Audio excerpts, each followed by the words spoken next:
son números groseros en el sentido de grandes paquetes de diferencias pues entre básicamente ingresos por venta de productos, de animales, y detrayendo uno de los mayores gastos, que son los gastos de alimentación. Desde ese punto de vista son groseros, en el sentido que hay más costes que atañen a la rentabilidad final del sistema. Pero no obstante, sí que son significativos de qué es lo que pasa con unos modelos u otros, ¿no? En un primer caso, en este panel, están puestas las vacas, el vacuno, las ovejas, el ovino y el caprino, ¿de acuerdo? Y están comparadas en qué es lo que pasa en euros por UGM, es decir, trasladadas, en este caso, los números trasladados a una vaca, o los números por individuo, los números trasladados a la equivalente de UGM tanto en ovino como en caprino. La barra azul es el ingreso, es lo que tendríamos de ingreso por la venta del ternero, ¿de acuerdo? Frente a eso estamos poniendo los gastos de alimentación, y como comentaba ya Koldo antes, ya en el alimento de la invernada, tanto como en el verano como en el otoño, hay una suplementación importante del vacuno, porque si no se viene abajo, con lo cual hay que llevarle para allá, bien sean hinos, bien sean concentrados, pero hay que ayudarle. Y los costes de esta parte de alimentación del vacuno son 273 euros por año por cada animal, por cada UGM, ¿no? Frente a 324 euros de la venta de productos. Esa diferencia son solamente a favor 51 euros, en el caso del vacuno. Olvidaros de un momento de la barra amarilla, ¿de acuerdo? Frente al vacuno. Cuando trasladamos esos números al ovino y al caprino en estas situaciones de brezales tojales, o sea, de matorral, pero con un 30% de la parcela mejorado, solamente hay un 30% de la parcela mejorado, que es lo que venimos comentando toda esta mañana. En el ovino, esa diferencia entre la venta de los corderos y el gasto de los animales en la alimentación, que prácticamente es solo alimentación invernal, en vez de 51 estamos hablando de 288 euros por hectárea.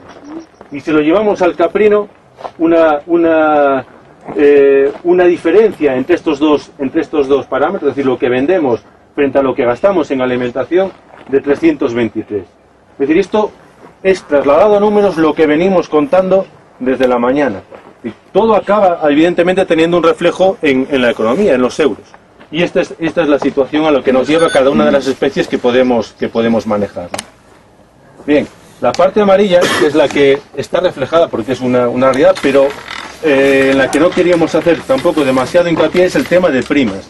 Que todos estos números, evidentemente, llevan a que habrá que complementar las rentas. ¿De acuerdo? Estas son las primas del vacuno, en grosso modo, pensando, y esta parte sí que es un cálculo totalmente teórico, la parte amarilla, lo otro es totalmente real. El amarillo es teórico en cuanto a pensar que tenemos todos los derechos, etcétera, etcétera. Ese es el cálculo. ¿De acuerdo? Para hacernos un poco una composición de lugar. Y esta es la diferencia en cuanto a producción animal, que es donde tenemos que movernos. Las primas vendrán, y cuanto vengan, o de lo que vengan, bienvenidas serán. Pero nuestra mentalidad tiene que ir a costes de producción. Costes de producción es una palabra que desapareció de la jerga de las explotaciones hace tiempo, y es otra de las cosas que hay que recuperar. Y hay que hablar de producción en cuanto a rentabilidad desde la explotación. No podemos resignarnos a vivir solo de primas. Tenemos que hacer explotaciones sostenibles también desde el punto de vista económico. Las primas ayudarán, evidentemente, pero no podemos basarlo todo. Bien, esta es la situación individual. Cuando vamos a rebaños, que es evidentemente la situación, el escenario real, no vacas por separado, ovejas por separado, caprino por separado, tenemos una comparación de estas parcelas que estuvimos viendo ahora mismo, 5 minutos que nos dejó verlas la niebla.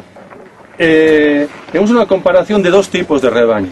Un rebaño, el rebaño 1, que es esta parte de aquí, que estaba formado por, en total de las 22 hectáreas y media, estaba formado por 6 vacas, 40 ovejas y 40 cabras. Eso traducido por hectárea serían estos números que miráis aquí ahora, 0,27, 1,87 y 1,87.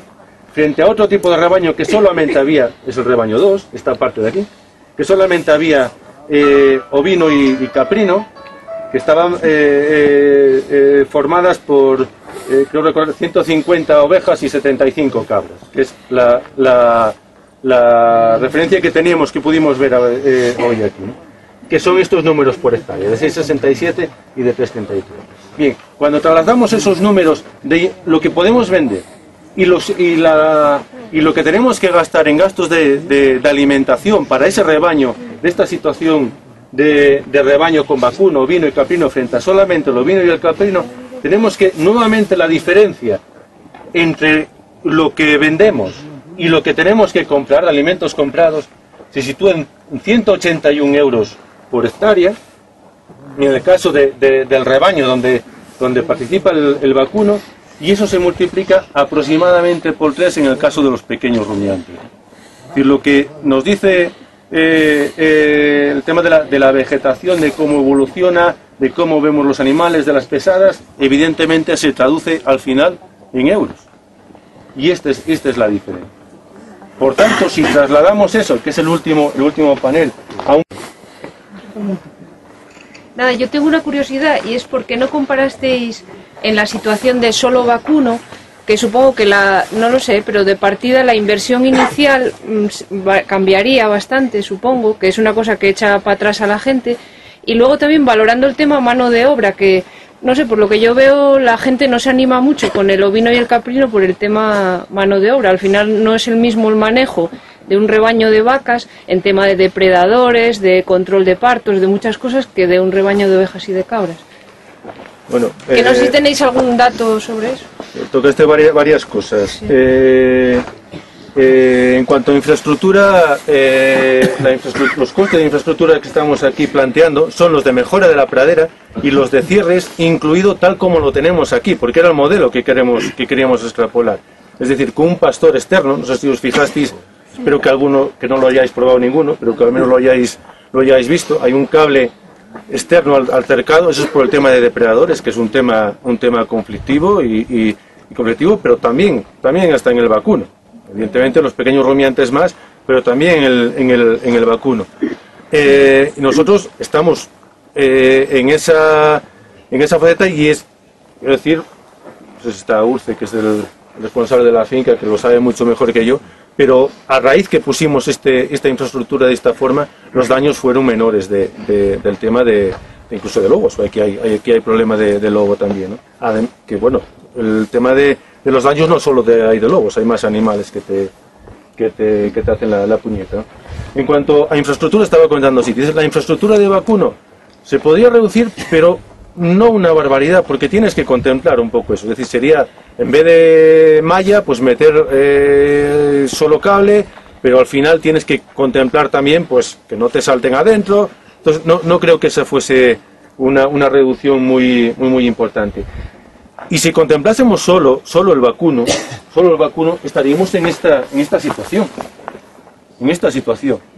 Y animales por hectárea, y tú puedes manejar, aunque aquí estarían combinados, pues ponte vaca y media por hectárea, como mucho, y con un 30, y tendrías que ir a mejorarte seguramente una superficie mayor que el 30% que estás planteando con pequeños rumiantes, con lo cual lo que te ahorras en cierres lo puedes gastar de más en la mejora de más superficie, que a veces no es posible, porque es pendiente, por la peligrosidad, por las razones que sean. Por lo tanto, la viabilidad solo del vacuno en estas situaciones que no son zonas de valle, que el potencial de producción es fuerte, están muy condicionadas. Por eso, y además independientemente de que son menos sostenibles desde el punto de vista de la evolución de la vegetación, porque el vacuno, como se vio antes, no es capaz a dominar todos los tipos de vegetación que están allí, como tojo, licas, etcétera, ¿no? Pues por eso nuestra propuesta va en estos aprovechamientos mixtos o secuenciales, con algún pase, por ejemplo, de caballar con esa parte de limpieza posterior, ¿no?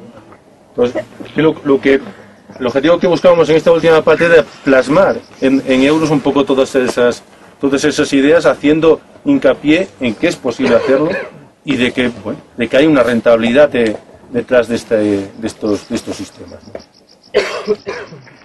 Si os habéis fijado en la primera parte en la que hemos entrado, hay vacuno. Allí hay solamente vacuno, y si comparamos, que serán comparables los resultados de nuevo, pues observaremos esa diferencia y la cantidad de alimento que hay que obtener para pasar la invernada con el vacuno en estas condiciones. Estamos hablando de estas condiciones.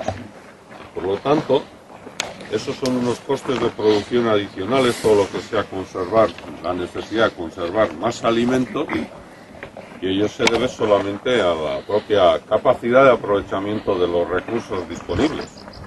Y es muy inferior. Nosotros en el otoño, como habéis visto, están los animales, los vacunos, ya en un estado de carnes que empieza a ser crítico, que hay que suplementar, y si no lo suplementamos, pues ese estado de carnes está condicionando la productividad del ciclo siguiente. Porque no solo hay que mirar al ciclo en el que estamos, sino hay que mirar que en el siguiente también las vacas paran. Y desde el punto de vista de la producción animal, pues evidentemente tiene menos riesgos con los lobos. Nosotros lo hemos solventado con el tema del cierre externo. Nosotros tuvimos muchos problemas de lobos aquí en el año 95, en concreto fue un disparate, aquí no se podía ni dormir. Adoptamos la decisión esa de poner la malla, el pastor eléctrico. La malla la teníamos y el pastor eléctrico fue mano de santo. Desde entonces no ha habido ninguna intervención de los lobos, salvo una vez que dos toros peleándose, uno de fuera y otro de dentro, rompieron la cerca y entraron los lobos. Parece que estaban ahí pendientes de que pasara eso. El problema es serio, pero está solventado de esa manera. Y luego no es lo mismo estar pendiente de un ciclo productivo corto. Hay momentos en los pequeños rumiantes que son muy demandantes en manos de obra, la paridera efectivamente, pero es un ciclo corto, es una gestación de 5 meses y una producción de 4 meses. Los 4 meses esos animales ya tienen pesos de 25 a 30 kilos canal, incluso más, depende de la genética un poco, y son comercializados, con lo cual es un sistema tremendamente cómodo. Y hay otro tema más de lo que comentabas, frente a la situación, por ejemplo, de vacuno. Tú el producto en esta situación que estamos planteando ahora, que sacas del vacuno, del ternero destetado, para llegar al final del sistema, tiene que acabarse ese ternero. Eso es sin cebar terneros esto. Claro. No, eso es porque es lo que sale de las parcelas. Esa situación es diferente. Frente al ovino capino, que estás cerrando totalmente el sistema. Es decir, los corderos que estáis viendo, que veis en las parcelas aquí, salen directamente a matadero. Es ese producto, con 0 gramos de pienso consumido. Cero, los hijos, o sea, los corderos y los cabritos, 0 gramos de pienso consumen al cabo del año. Por tanto, volvemos al ejemplo, o volver a relacionarlo con una posible producción ecológica, lo es ya. Simplemente es el concentrado que consumen las madres, y solamente en la fase de invernada. Solamente en la invernada es donde tienen gasto de alimentación las madres. Por tanto, los pequeños rumiantes hacen ese papel. De cuanto menor es la cantidad y calidad de la oferta, mejor papel juegan, evidentemente, los pequeños rumiantes frente a los grandes como el vacuno. Yo creo que uno de los grandes problemas, es decir, prácticamente como ganadero, a referencia de atender la cabra, atender la vaca, yo considero que tanto cercado es pequeña, ¿no? El mismo problema que tiene ahora mismo la cabra con respecto, por ejemplo, a los depredadores, y principalmente al lobo, lo vamos a tener el ganado suelto tal y como está en aumento. Diríamos, la familia de lobo, lo vamos a tener el ganado que esté con sus terneros, o sea, mejor dicho, los rebaños que estén con sus terneros fuera, lo vamos a tener muy fuerte dentro de poco.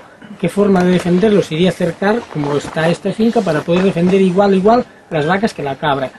¿Cuál es la diferencia? La diferencia yo creo que tiene el pueblo rural, yo creo que es, no sé cómo decir, una ordenación del territorio, porque, por ejemplo, si yo quiero cambiar de vaca a cabra, es que me es imposible. O sea, es imposible porque, bueno, siempre va a haber dificultades una vez que se quiera cambiar, ¿no? Pero yo tengo totalmente mentalizado que es mucho más rentable la cabra sin ayuda, o sea, en la zona esta de alta montaña, que la vaca con ayuda. El gran problema es cómo poder cambiar. Así de claro. Y es más, y a largo plazo, si las ayudas se recortan, la vaca va a desaparecer, porque tiene que desaparecer por su peso. Por esta razón. Claro, exactamente, es que es así. Por esta razón que comentábamos, económica, que es, es una de las de mayor peso. Claro, que es que es así. La razón económica. Claro. No obstante, estoy de acuerdo en lo que comentas, en el sentido que el tema de la estructura de las explotaciones es un tema, pero ahí es donde precisamente es donde hay que poner el acento en cuanto a asociaciones, a búsqueda de soluciones en conjunto. Aquí las administraciones que tienen potestad en la gestión de territorios también tienen que decir cosas ahí, y eso es lo que estamos poniendo en definitiva encima de la mesa. Y ciertamente Perdón, matiza un aspecto. ¿Cuántas vacas tienes? ¿Quién? Está hablando de una persona que tiene 100 y pico vacas, ¿Qué está diciendo? O sea, lo sabe 150 veces. Claro. Y yo, por ejemplo, es decir, la torpeza más grande que hay es el estar con vacas. Es totalmente una torpeza. Y yo, que ya soy bello, como se dice, todavía no sé cómo tengo esa inteligencia, pero es que hay gente joven que todavía piensa que hay que seguir con las vacas que dejó mi abuelo. Por favor, hay que buscar algo que sea rentable y que te dé dinero. Después, como se son, yo qué sé, avestruces.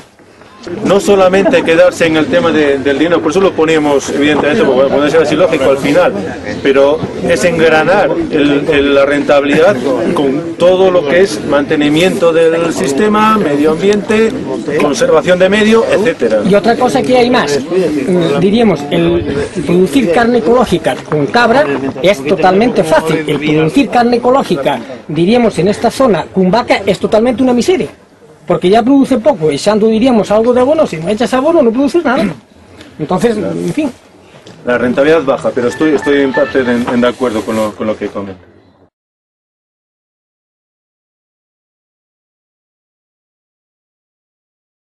¿Cuál fue el primer intento? El primer intento ha sido ver qué potencial de producción tiene la propia vegetación natural de estos medios.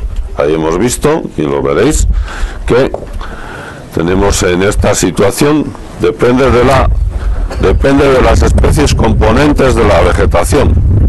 Es decir, aquí encontramos la evolución de los contenidos en lignina y la proteína. Vemos que la proteína raramente llega, solo en el caso del tojo, a superar ese 14% que estaría aquí, y el resto se mueve por debajo del 10% o en el 12%. Es decir, que con ese alimento disponible es impensable el tratar de desarrollar sistemas sostenibles de producción animal. Son especies de muy poca calidad nutritiva y por lo tanto las respuestas esperables son bastante flojas. Aquí hay una comparación de las 4 especies de herbívoros domésticos que manejamos: vacuno, equino, ovino y caprino, y vemos que el vacuno es totalmente insostenible, no hace más que perder peso por encima del 1/4 de kilo, y en un global casi llega al medio kilo en un periodo además tan corto como de 3 meses.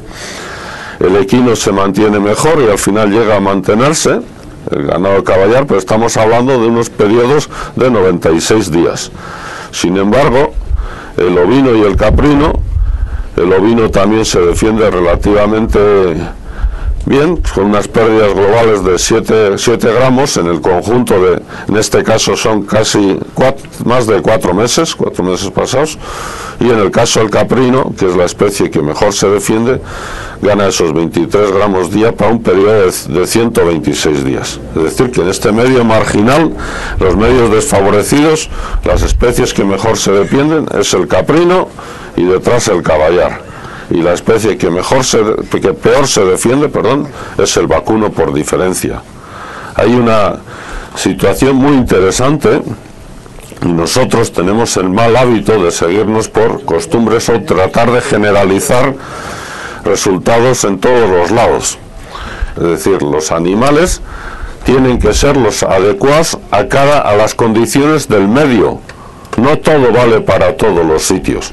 Y ahí estamos muy equivocados cuando cogemos y decidimos ahora vacuno en todos los lados, y hay una cierta tendencia a poner vacuno en todos los lados. No solo es aquí, sino es en todo el área mediterránea y es en otras condiciones también diferentes.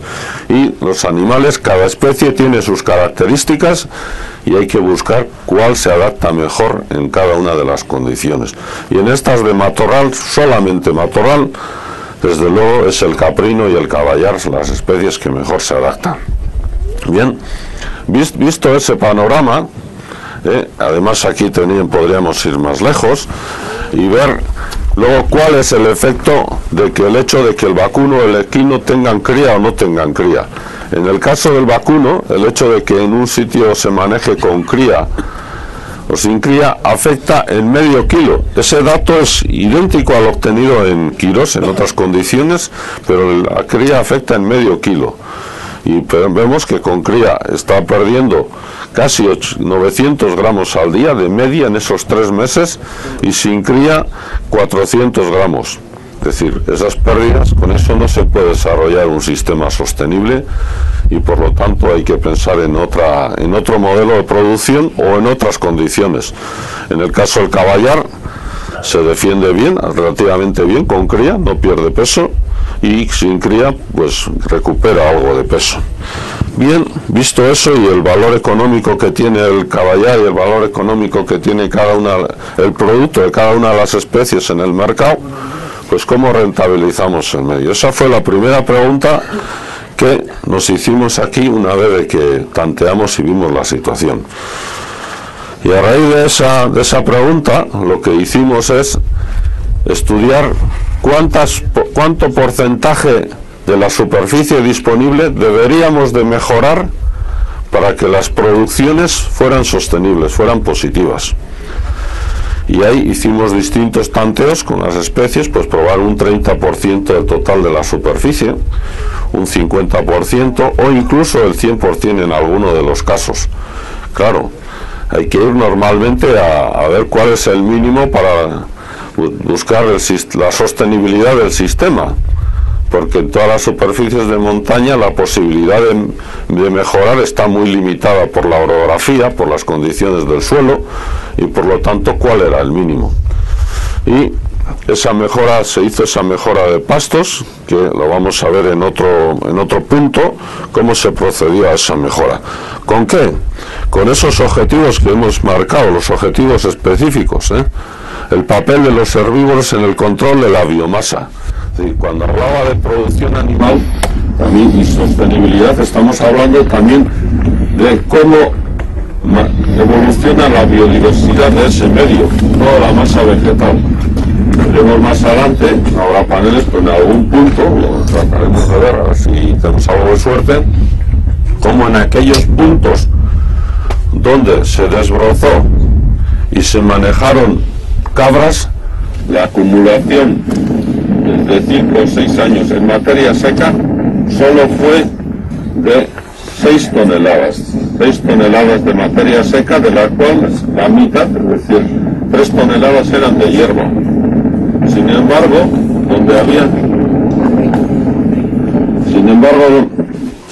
donde había vegetación, donde había ganado vacuno o ovino, vamos a seguir con el ovino, la acumulación en vez de 6 fue de 12 toneladas de materia seca. Y donde había vacuno, lo vamos a ver, se han acumulado 40 toneladas de materia seca de tojo, porque el vacuno ni lo mira. Por lo tanto, estamos hablando de biodiversidad, estamos hablando de riesgos de incendio, en el control de la biomasa combustible, algo que resulta esencial en la sostenibilidad. Es decir, no podemos generar tanto riesgo, promover y generar y provocar tanto riesgo de incendio. Deberíamos de controlar esa acumulación fundamentalmente de esta especie leñosa tan combustible como es el tojo. Y ese es el otro punto importante a tener en cuenta, cómo evoluciona la vegetación y la producción animal.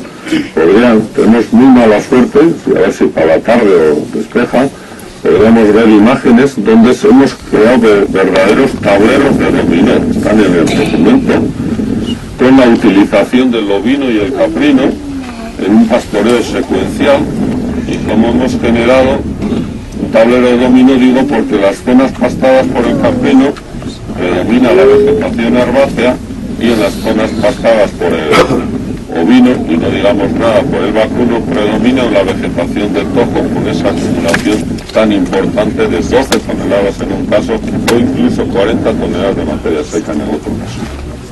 Bien, vista esa parte, lo que ahora deberíamos de proceder, los paneles, vamos a ir andando hasta ahí arriba un poquito, y ver unos paneles donde se explica cómo se realiza la transformación del matorral en pasto, es decir, en búsqueda de ese sistema sostenible. Hay un capítulo de ellos en el folleto, bastante resumido, y cómo se procede a ese establecimiento de las zonas mejoradas con el objetivo de buscar la sostenibilidad del sistema, y no solo la sostenibilidad, sino el hecho de mejorar algunas zonas, ahora que está tan en boga el tema de la biodiversidad, pues también contribuye no solo por sembrar unas especies que no existían previamente de forma natural en estos suelos pobres, porque la idea de venir aquí, es decir,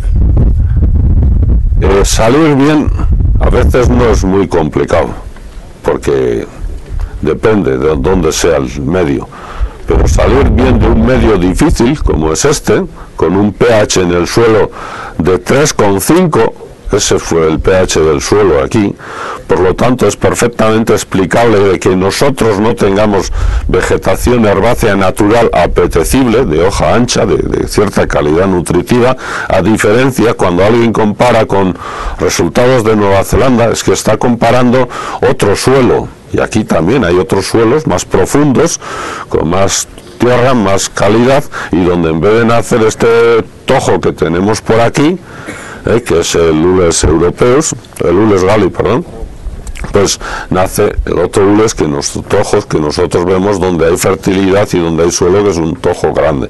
¿Cuál es la diferencia? Que en unas condiciones crecen herbáceas de cierta calidad, y en otras, pues en vez de herbáceas parece que crecen hojas o alfileres que ni los animales son incapaces de sacar ningún provecho de ello. Por lo tanto, ese es el motivo porque aquí no hay otro remedio más que proceder a la siembra de especies vegetales herbáceas que tengan cierta calidad nutritiva, y con ellas el trébol.